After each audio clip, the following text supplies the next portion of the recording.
Hello, and welcome to episode 67 of Moms with Yarn. My name is Sharon. I'm known as Bronx Knitter One on Ravelry and Bronx Knitter on Instagram. Welcome. You may notice that I sound a little bit rough, but I've been under the weather. But I'm getting back on my feet, so here I am, ready to do my thing. So today is Friday, February 9th, I believe. And I spent the month of January doing grand jury duty, which in the Bronx is 4 days a week for 4 weeks. And so that took the life right out of me. And I took a sock with me to knit on while I was in jury duty. And, excuse me, sometimes we were in that room for like 8-9 hours, and I still, even with downtime, I could still only knit like a couple of rows on the socks because jury duty just sucks the life right out of you. Grand jury duty does anyway. So I spent a lot of my time working on one pair of socks. A simple, easy sock pattern that I just needed to have something to do if I had a spare moment. I had plenty of spare moments. I just didn't knit on the sock. So inside my Fat Squirrel Christmas cupcake bag, I have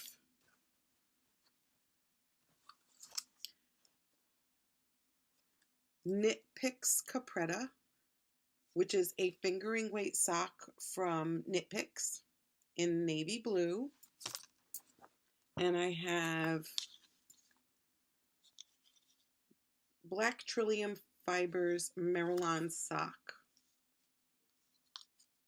in the Jack Dempsey colorway. Can't see anything. So, and with my US 1 2.25 millimeter needle, I made the Broken Seed Stitch socks. Now, this is not a sock pattern on Ravelry. It is by Hannah Levaniemi. If you just go look up Broken Seed Stitch socks, you'll find the recipe to make these socks. The pattern online has a contrasting heel, cuff, heel, and toe. And I think for a beginner sock knitter, it would be easier if you just used one all over color, because then you don't have to break yarns, find a place to break the yarns to make the pattern. So you can see that the socks are not matchy-matchy because of the ways the colors lined up. And I don't care because these socks are wild and crazy, and that's what I like in a sock. The resulting fabric is very lightweight, so I made them shorty socks. If it had been heavier weight, I would have made the cuff a little bit longer. But these are spring socks, and they're cheerful to make and have for the wintertime, so that's how that worked out. So, like I said, it's a recipe, not a pattern. So before you make a decision, read through the notes and see if you know what you're doing so that you don't get frustrated by the pattern. It's a great way to use up scraps. I mean, the Capretta is a 50-gram ball, and it has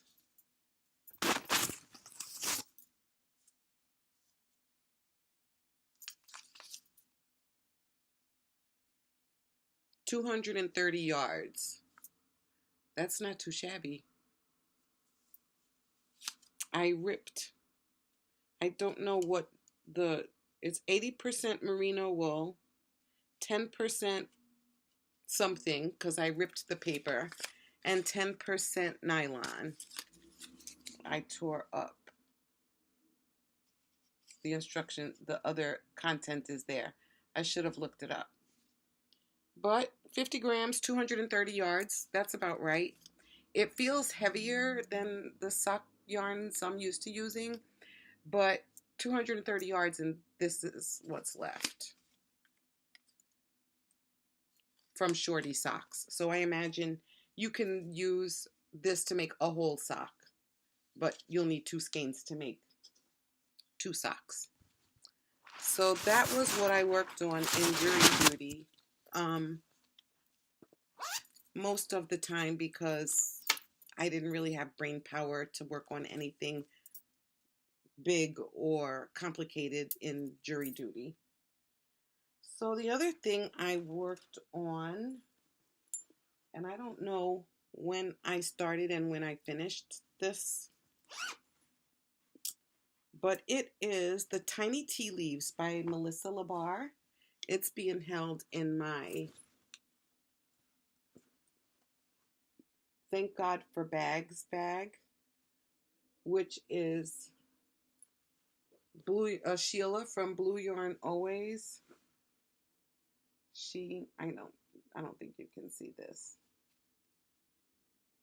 She has a shop on Etsy, and this bag is just the right size. So I had 3 skeins of Knit Picks Wool of the Andes in Haze Heather.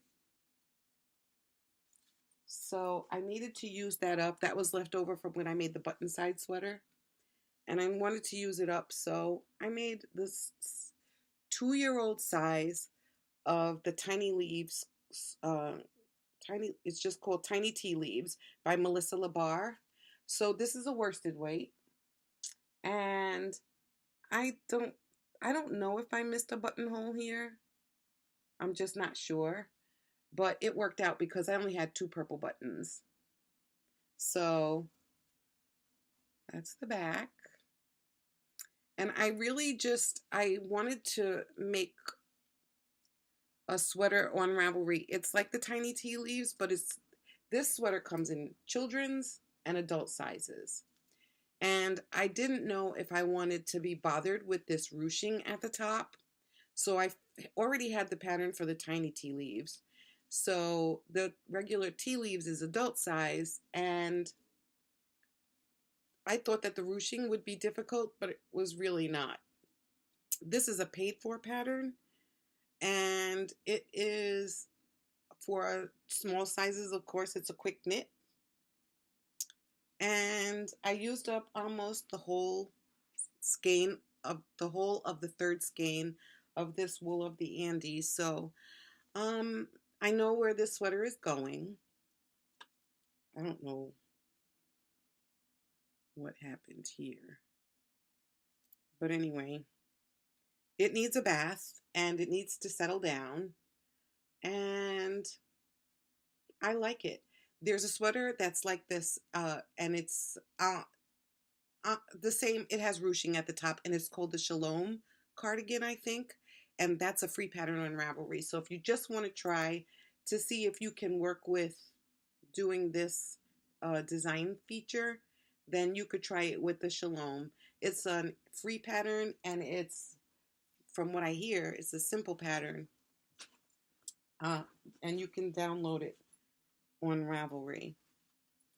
So those were the only 2 things that I managed to finish the whole month, because I caught the flu, I caught the cold, I had 4 days with no heat and hot water, and everything was just generally a mess.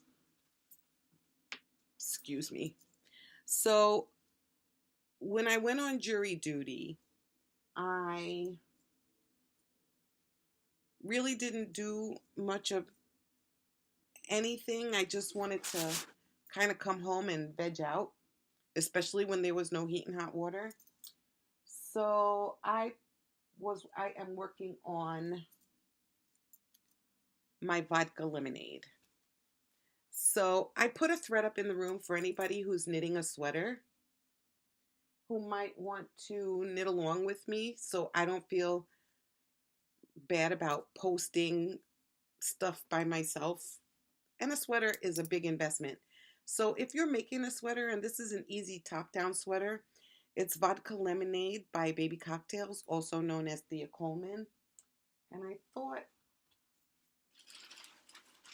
I brought the pattern downstairs, but apparently I didn't. But it was all the rage some years back, and I did make it before.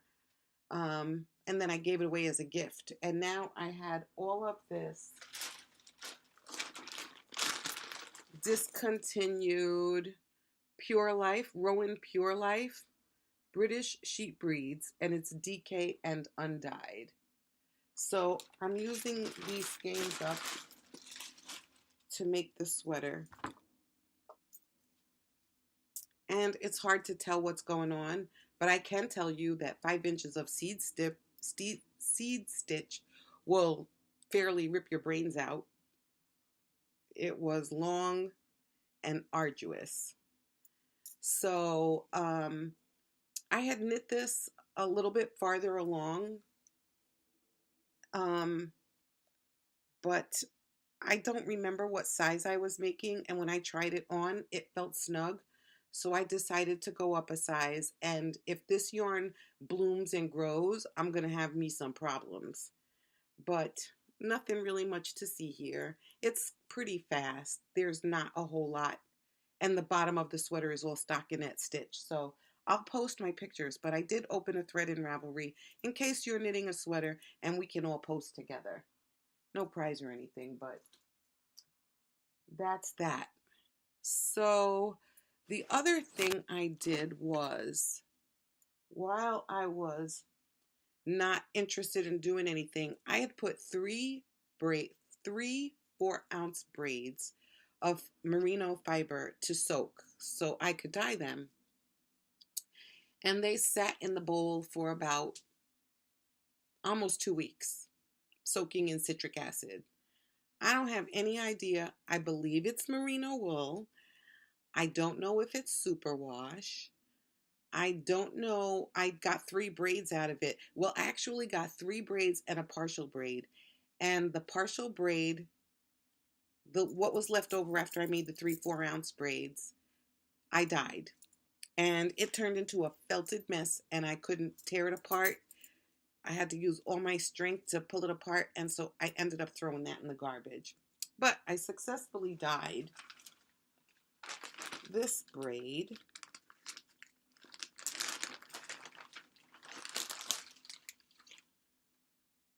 Which is not the look I was going for, but I'll take it.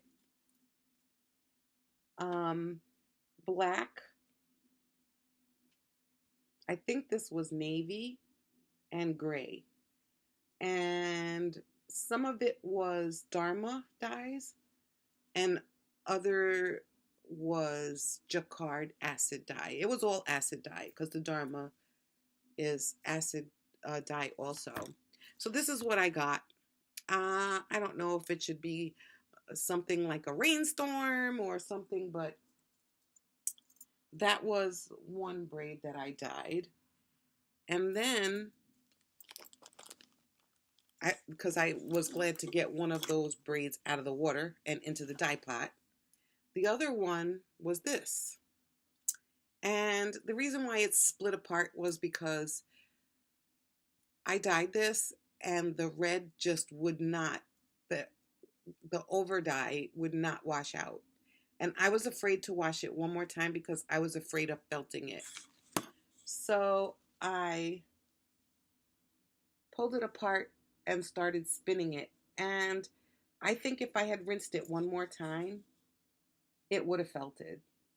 As it is, it's compacted and it needs to get fluffed in a very big way in order not to felt. It needs to get fluffed because it's definitely compacted. And I was thinking about spinning this with some other fiber I have in my cabinet because this stuff is old. I might have bought this in 2008. And it was white and it was in the cabinet forever and nothing was ever going to happen with it because I can't spin mountains of one color. It's boring for me. So this is what I worked on today. I'm happy with it. 2 kinds of pink. And I don't remember their names, but that's okay. And the last thing I dyed, which was last night, and I haven't had a chance to fluff it out or work on it, is my last braid that was soaking in water, which I hope to spin with another braid I have of similar color, which I can't find right now. But this was supposed to be mint green and ballerina pink and purple. And what happened was the colors must have broken, but I did not get purple. I mixed red and blue together and I did not get purple. So I still have to work on this a little bit to fluff it up and see how it goes. But that's what came out of the dye pot. And I think the next thing to go in the dye pot is going to be some yarn, because dyeing fiber for me is scary. It's just scary. So the information I left out is the Tiny Tea Leaves by Melissa Labar. I used a US 6, which is a 4.0 millimeter, and a US 7, which is a 4.5 millimeter. Worsted weight knit picks Wool of the Andes in Hayes Heather. I found this tool was very useful. You can take knitting needles to the courthouse. If you're a juror, you can take them to the courthouse. And this needle keeper kept the needles from poking through my bag, which was very important because you reach in the bag and your lunch is in there, your knitting is in there, and I reached in once and I got an unpleasant surprise. So I got 2 of these needle keepers for $7 when I went to Rhinebeck, and it was well worth the investment. It keeps you from actually being able to bend your needles. You kind of hear if you sit on it or shake it around, you know where it is, and that'll keep you from tearing your needles up. So that was a good thing. So the other thing, I posted a thread in the room, and that is for the Garland Mitten Knit Along. It's 24 little tiny mittens in stranded knitting, and it's a year long, like the thread says. And I am hoping, I posted some pictures of the mittens that I already made, that I had made last year. So I'm hoping that you can see that based on the size, it's not big. It's not a big project. It's a nice little project, and you can use scraps. You can make them solid. Look at the difference in size. You would make them solid if you want to, if you don't feel like being bothered with the stranding. But they're small. This one I used a size 0. And for these 2, I used a size 1. But I used the magic loop, and I would not recommend the magic loop for making these mittens. You really should use DPNs. But to make this a little bit more inclusive, and since there are 24 mittens, the thread opens it up and you can make the mittens solid. You can make them stranded. You don't have to use the color schemes that are in the patterns. You can use any color schemes. And if you don't want to do stranded knitting because it's intimidating, you don't have time, you don't feel like doing it, you can do 24 other small things. Now, here's how the prize is going to work. If you do 2 small things a month, every quarter I will award a prize. So, whatever you make, put it all in one post. If you have knit in 3 months 6 things, then you're finished. You're eligible for the prize. If you finish 2 things, then it's going to go down. The people who do 6 in the 3 months are actually eligible for the prize. That's how that's going to work. So if you don't finish 6 small things, they could be fingerless mitts, they could be pot holders or washcloths, they could be those tiny little miniature socks. But At the end of every quarter, you have to have 6, and only people with 6 will be eligible for the prize. And the prize is going to be some hand-dyed yarn or fiber that was dyed by me. You don't have to take that option if you want something else. I can give you some actual yarn that comes from a real dyer, but that's how that's going to work. I don't think I was really clear on that in the Ravelry group, so that's what that's going to be.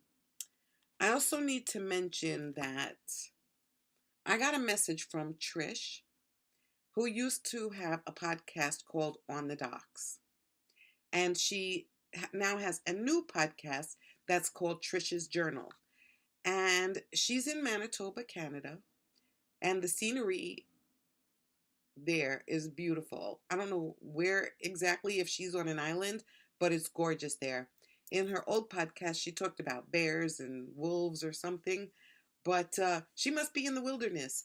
So she spends a lot of time crafting. She does some knitting. I believe she does some crochet, but she does crafting. And if you want to know how to turn an Easter egg into an acorn, you need to watch her channel. So she had an introductory channel and she has 3 videos up. So now you can get in and catch up with her, find out what she's doing, learn something new, and give it a try. So she also used to have an Etsy shop, but she closed that down, and now she's selling her project bags and needle keepers on eBay. And as soon as I get the link, I will post it. So I think that is about it for me. I'm glad to be back. I'm glad to be knitting. I'm glad to be back in my so-called retirement. Even though January was a bust, really. No heat and hot water for 4 days in the coldest weather we've had here in months was very unpleasant. So all of that is behind me. All I have to do is get past having a bout of bronchitis and just move forward. Don't think about what happened in January. January's gone. I did have a good day at Vogue Knitting Live, however. Me and a couple of my friends went to Vogue Knitting Live, and we had lunch together, and it was just a beautiful thing. That was the one good day in January. I'm very thankful for that. So I'm going to go back to my knitting for tonight, and then maybe next week I'll dye up some yarn so that when April 1st comes along and I'm drawing prizes, you don't just have to take whatever skein I have. If I have a couple, we can work it from there. So I'm really looking forward to this knit along because I really do want to make these 24 mittens, and all I have to do is make 1 more in February and 2 in March. I'm not eligible for any prizes, but that's okay. It'll work out. So I hope to see you commenting in the room, and I hope to be able to get back to podcasting on a more regular basis now that jury duty is over and the Biggest Loser Stash Reduction Challenge is over, and I no longer have to account for all of my stuff. I have a mountain of white fiber that needs to get spun and then dyed because dyeing wool is just way too scary for me, way too scary. So, thank you, big thank you goes to Rebecca from ChemKnits for making me not be as afraid. And also, I just want to casually mention that I'm dedicating this episode to Amparo Campos. She was one of the ladies that spent the past 12 years knitting with us, and she sadly passed away. So this episode is for her. And until I see you again, happy knitting, everybody, and I'll see you in 2 weeks. Thanks for watching.